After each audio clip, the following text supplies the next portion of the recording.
വൈക്കം എസ്.എൻ.ഡി.പി യൂണിയന്റെ നേതൃത്വത്തിൽ ശ്രീനാരായണ ഗുരുദേവന്റെ സമാധി ദിനം ആചരിച്ചു. Union president P V. Binesh Plathanath സമാധി ദീപം തെളിയിച്ചതോടെ ചടങ്ങുകൾക്ക് തുടക്കം കുറിച്ചു. ഭജന, ദീപാരാധന, പായസ വിതരണം എന്നിവയും നടത്തി.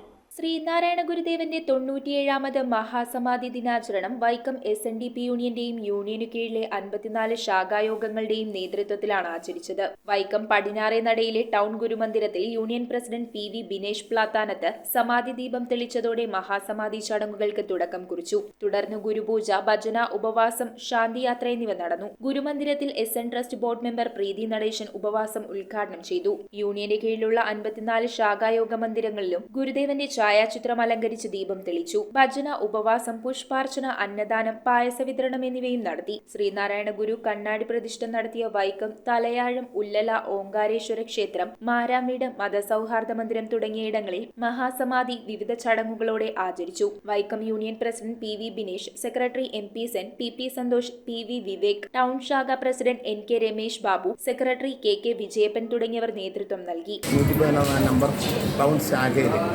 കൊടുക്കുന്ന പോലെ 18ാമത്തെ വർഷമാണ് ഇവിടെ ഉള്ളത്. അത് കോവിഡ് കാലത്ത് 2 വർഷം ഒഴിച്ച് എല്ലാ വർഷവും ഞങ്ങളൊന്ന് നോക്കാറ്.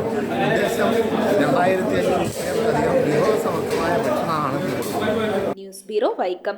റിങ്ങുകൾ 1 ഗ്രാമിൽ തുടങ്ങുന്ന മാലകൾ, നെക്ലസുകൾ 9,000 രൂപ മുതൽ ഡയമണ്ട് നെക്ലസുകൾ 1 ലക്ഷം മുതൽ ആരംഭിക്കുന്ന വെഡിംഗ് സെറ്റുകൾ, കൂടാതെ നിങ്ങളുടെ പഴയ സ്വർണത്തിന് ഏറ്റവും ഉയർന്ന മൂല്യവും. Maharaja gold and diamonds,